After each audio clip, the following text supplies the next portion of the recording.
It was early spring when the boy, still no more than 7 years of age, was torn from the warmth of his mother's embrace. The manor house, a familiar place of comfort and the smell of hearth fires, would soon be a distant memory. His father, Lord Arnulf, a man of battle-worn skin and a deep, booming voice that could shake the earth itself, stood tall by the doorway. His words were few, but heavy with meaning. "Your training begins now, son. Be strong, and remember your duty." The boy's name was Ethelric, and though he did not yet fully understand the weight of his father's words, he knew his life was about to change forever. He was to become a page, a servant to a noble lord, far from his family's protective reach. At 7, Ethelric would enter a world of discipline and servitude, a world not of innocence but of survival and endurance. He could not yet see it, but his journey was one of pain, sacrifice, and unyielding willpower. His path would lead him not to a life of glory, but one of brutal, relentless training in a society where the strong thrived and the weak were discarded. Chapter 2, Life as a Page. The journey to his new home took days, and the boy's heart sank as he looked out across the rolling hills. This was not the countryside he had known, these were unfamiliar lands, ruled by a man he had never met. The castle that awaited him was vast and cold, its stone walls stretching far into the sky, blocking out the sunlight. The air was thick with the scent of leather, metal, and unwashed bodies. Inside, it was a world of hierarchy, where every action had meaning, and every person had a place. Ethelric's new master was a man named Lord Baldwin, a noble of middling power but fierce ambition. Baldwin's estate was vast, his land well kept, and his army well trained. But Ethelric's role was not to command men or wield swords. No, at first, he would serve. His days began before dawn, with chores that tested his endurance and patience. He would sweep the halls, prepare the tables, and learn the intricacies of court life, how to bow, how to address nobles, how to move without drawing attention. He was nothing more than a shadow, a boy who knew nothing but service. But the boy quickly learned that survival depended on obedience, humility, and hard labor. He could feel the stares of the other pages, older boys who had already learned their place in the world, their eyes filled with a quiet disdain. In this world, there was no room for softness. Every day, Ethelric was forced to endure small humiliations, minor bruises, and the heavy expectation that he would become more than what he was. His hands grew calloused from scrubbing floors, his body toughened by endless hours of physical labor. But it was the evenings, when the lords and ladies gathered for feasts, that Ethelric truly began to understand his role. He would stand at the edges of the hall, silent and watchful, observing the nobility as they laughed and talked of wars and politics. Their lives were a world away from his, yet he knew that one day, if he was strong enough, he could be like them. But that day was not yet. The road to knighthood was long and fraught with hardship. He could already feel the weight of it pressing down on him. It was a weight that no boy of 7 could truly understand, but he would come to know it, as every boy before him had. Chapter 3, Squirehood. Years passed. Ethelric grew stronger, taller, his hands roughened by more than just chores. By the time he was 14, the day he had long feared arrived. He was called to the Lord's Hall, where Baldwin sat upon his great chair, a brooding figure that made even the bravest knights hesitate before meeting his gaze. "You have served well, Ethelric," Lord Baldwin said, his voice gravelly. "It is time for you to learn what it truly means to be a man of arms." And so, Ethelric's time as a page came to an end. He was now a squire. The shift was not as ceremonial as he had imagined. There was no grand feast, no heralds announcing his elevation. There was only a new set of responsibilities that seemed almost too heavy to bear. He would no longer be a mere servant. He was now an apprentice, bound to a knight, his life intertwined with his master's. Sir Gerald was the knight assigned to Ethelric. A man of considerable renown, Sir Gerald was everything a squire could hope to serve: strong, brave, and skilled in combat. His very presence exuded the confidence of someone who had seen countless battles and lived to tell the tale. For Ethelric, it was a baptism by fire. The days were long, filled with training that left him gasping for breath and drenched in sweat. He learned the art of sword fighting, how to mount a horse with the grace and precision of a knight, and how to maintain armor, an art in itself. Armor, Ethelric quickly learned, was not just protection, it was a burden. It was heavy, constricting, and required constant care. He spent hours cleaning it, polishing it, ensuring that every plate, every rivet was in place. If even a single piece of armor was forgotten or neglected, it could mean death on the battlefield. Chapter 4: The Price of Knighthood. Yet, there was no time to mourn the loss of his childhood. Squirehood was not a gentle learning period. It was brutal, a never-ending cycle of exertion and mental strain. And there was no rest, for at every turn, he was tested. Sir Gerald, like all knights, was not merely a fighter, he was a leader. Ethelric watched as his master managed estates, collected taxes, and dealt with unruly peasants. He saw the weight of responsibility that came with being a knight, the burden of power that could break even the most steadfast of men. But it was in battle where the true cost of knighthood became clear. The first time Ethelric rode into combat beside Sir Gerald, he was overwhelmed by the chaos of it all. The noise, the screams, the clash of steel, it was a world far removed from the idealized stories of chivalric glory he had heard as a child. The battlefield was a place of survival, not honor. There was no time for glory. There was only the need to kill or be killed. And the cost was not just physical. Ethelric saw the way Sir Gerald's eyes changed after every battle. The knight's once joyous demeanor became clouded with something darker, something haunted. Ethelric realized that war was not just fought on the battlefield, it was fought in the mind. And yet, there was no escape. The life of a squire was one of constant toil, one where rest was fleeting, and the promise of knighthood seemed ever so distant. He could not yet feel the weight of his future title. He could not yet understand the sacrifice it would demand. But he knew this much: there was no turning back. He was no longer a boy. He was becoming something more, something that would one day stand tall in the face of battle, something that would carry the mantle of honor and duty. But for now, he was a squire, a servant to his master, and a man still learning what it truly meant to be a knight. Ethelric's days as a squire had been long, painful, and full of sweat and blood. He had spent years training, watching Sir Gerald in battle, and absorbing every lesson on governance, war, and the heavy responsibilities that came with the title of knight. But as the years passed, there was a growing sense within him, an uneasy anticipation. He could feel it in the way the older knights looked at him now. He was no longer just a squire. His time had come. On the eve of his knighthood, Ethelric sat alone in the dimly lit chamber, the flickering light of a single candle casting long shadows across the stone walls. The room was silent except for the distant sounds of the castle settling, a faint creaking of wood and the echo of hushed voices in the hallways. Tomorrow would be the day, tomorrow he would be dubbed a knight. But tonight was different. Tonight, he had to prepare.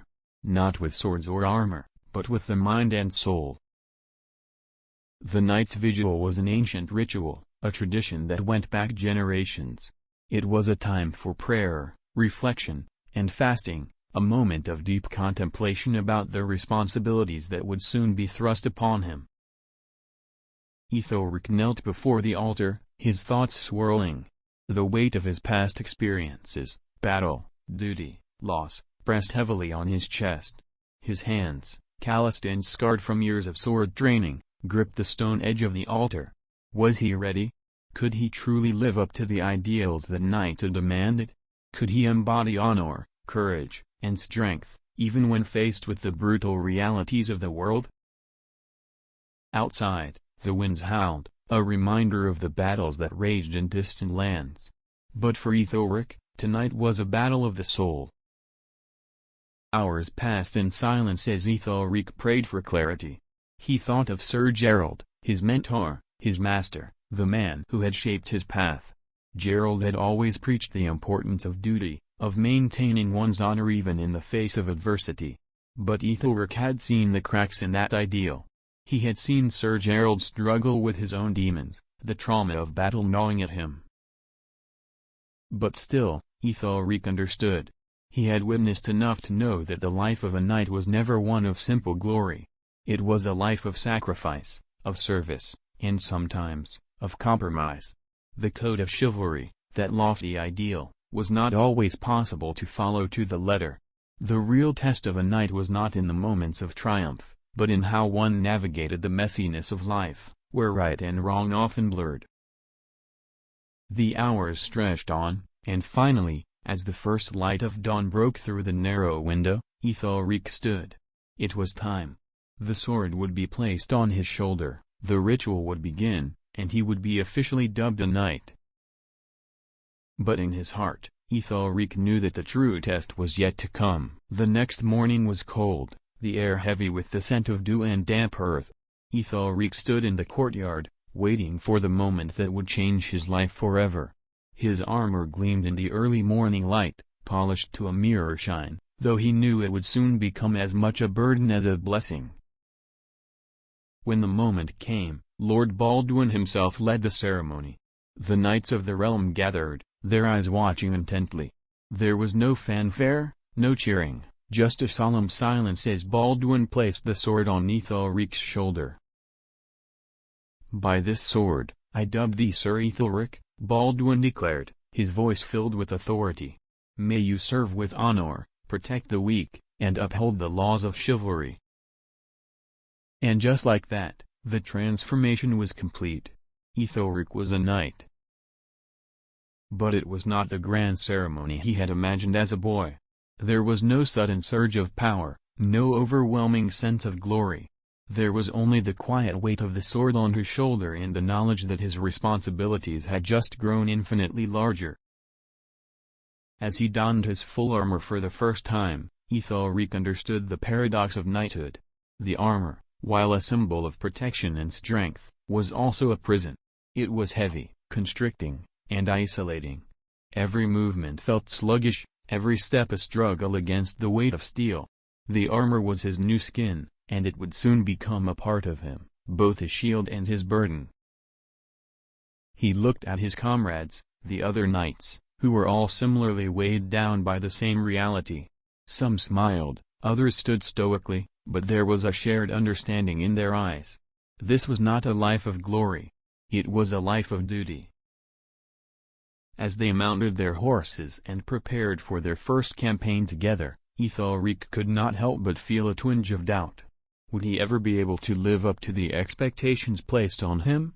Could he truly balance the ideals of chivalry with the brutal realities of war? But before he could dwell on it further, Sir Gerald rode up to him. "You've made it, lad," Gerald said, his voice gruff but filled with pride. "Now the real work begins." Ethelric nodded, his heart heavy with the weight of what was to come. The road to war was never an easy one. And for Ethelric, it came all too soon. The battlefields of medieval Europe were far from the glorified tales he had heard as a boy. They were chaotic, terrifying places where survival was the only concern. The knights and soldiers who rode into battle were not heroes, they were men, struggling against the very forces of death that surrounded them. When Ethelric first rode into battle, it was as if the world itself had fallen apart. The clash of steel was deafening, the shouts of men filling the air with terror and rage. The smell of blood and sweat was overpowering, mixing with the earthy scent of the battlefield. Ethelric's sword felt foreign in his hands as he fought side by side with Sir Gerald. It was heavy and unwieldy, and his movements felt clumsy, his heart pounding in his chest. But the training kicked in. He moved instinctively, slashing, parrying, and following the orders barked at him. The chaos of battle was something no squire could ever fully prepare for. The noise, the confusion, the fear, it was all-consuming. The knights who had once seemed so brave, so invincible, were now just men. Men struggling to survive. It was there, on the blood-soaked field, that Ethelric came to understand the true cost of knighthood. He had been trained for years, but nothing had prepared him for this.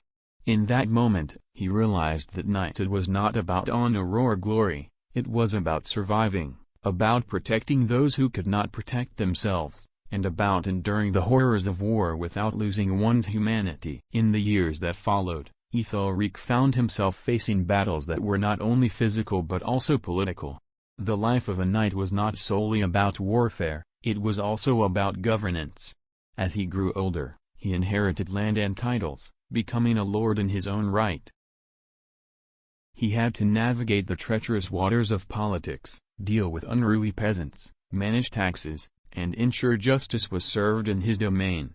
It was a delicate balance between power and fairness, and Ethelric quickly learned that being a knight was not just about wielding a sword.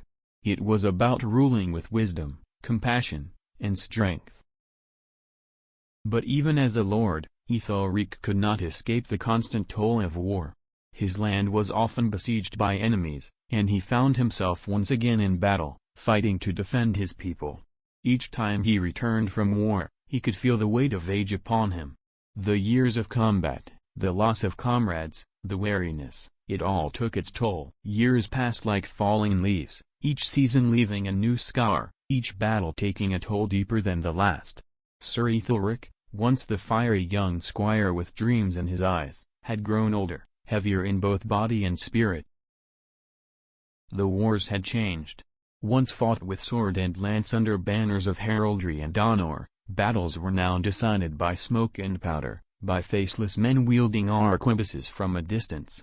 Armor that once shone proudly on the battlefield now slowed him down, worse than useless against lead shot. Ethelric found himself no longer at the center of the storm, but watching from its edges. Younger knights, trained in newer ways, rose to prominence. Some scoffed at his age, others revered him quietly, for they had read of his victories in old reports and ballads. But even relevance couldn't stop time. One morning, as he struggled to fasten the straps of his now outdated breastplate, his hand trembled. The same hand that once held a broadsword through days of siege now ached with age. He stared at the armor for a long while, then quietly set it aside. He would not wear it again. That evening, alone in the stone chamber of his keep, he whispered the words he had once vowed never to speak aloud. "I am no longer what I once was." But there was no shame in the admission, only truth. And truth, he had learned, was more durable than steel. With battle behind him, Ethelric turned inward. The halls of his estate, once full of the bustle of squires, knights, and servants, had grown quiet. His children, 3 sons and a daughter, were now grown, scattered across distant fiefs or married into other noble houses. The quietness unsettled him at first.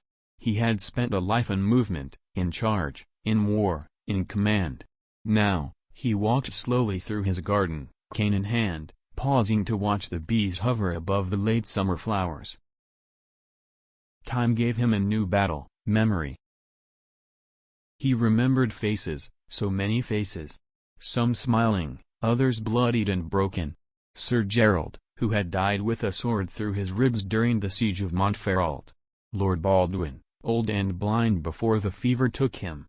And the peasants. The ones he had judged, taxed, protected, punished. Some had loved him. Others had cursed him in whispers when he passed. The chivalric code he had once clung to now seemed complicated. He had tried to live with honor, to protect the innocent, to rule fairly. But he had made mistakes. He had executed men on suspicion. He had taken land by force. He had turned a blind eye when it was convenient. Was he still a knight, in spirit, if he had not always lived as one in practice? One autumn, a traveling friar came to the manor, carrying worn scrolls and dusty relics. They spoke late into the night, Ethelric and the friar, about sin, about justice, about the failings of men who once swore holy oaths. The friar said softly, "The code of chivalry was never meant to be followed perfectly. It was meant to remind knights what they could be, not what they were."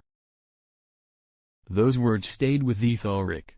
He realized then that chivalry had not died with war, it had simply moved inward, becoming less about swordplay and more about how he treated others, how he remembered the past, and how he guided those who would come after him. That winter, Ethelric began to write. His hand was slow, the ink often smudged, but he wrote with clarity. Not poems, not ballads, but truth. The truth of what knighthood had been. The smells of the battlefield, the crushing weight of armor, the hollowness of ceremony, the fatigue of ruling, the fear, the doubt. He wrote not to glorify, but to record. Let the songs sing of valor, he wrote, but let the records tell of pain. Let them know that knights bled not just from wounds, but from choices. That we were not gods in steel, but men, trying to be more than we were. The pages piled up. A book began to take shape, not a history of victories, but a testimony. One that might help another young page understand the life ahead. One that might, just might, strip away the myth and reveal the man behind the armor. In his final year, Ethelric took one last journey. It was not to battle, nor to court, but to the small village where he had once been born. The manor was long gone, reclaimed by ivy and time, but the stones remembered him. The chapel where his mother once prayed still stood, though half its roof had caved. He knelt before the altar, just as he had on the night of his vigil. He whispered the same prayer, though now it was filled not with longing, but with peace. And when he rose again, he smiled. He had endured. Through wars, through burdens, through age, he had endured. Not perfectly. Not always with glory. But with persistence. And in that, he found honor. Epilogue, the quiet heroism. Sir Ethelric died quietly in his sleep, surrounded by the scrolls and writings he had penned in his final years. His sons returned to bury him in the family crypt, and a simple plaque was placed on the stone wall. Here lies Sir Ethelric of Braston. Not the greatest knight, not the most perfect, but a man who bore the weight, and did not lay it down. In time, his writings would be discovered, copied, and spread, not as legends, but as lessons. And thus, his legacy lived on, not in ballads sung by bards, but in the quiet understanding of those who read his words and whisper to themselves. This was a man. Ethelric's story is not one of perfect heroism or mythical greatness. It is the story of a boy who became a man under crushing expectations, who fought, ruled, stumbled, and endured. It is the story of a knight who learned that honor is not found in perfection, but in perseverance, in the simple, steadfast choice to carry on. Even as the world moved on, and gunpowder erased the need for steel-clad warriors, Ethelric's truth remained. Because in every age, there are those who bear the burden. And in bearing it, they become more than legend. They become human.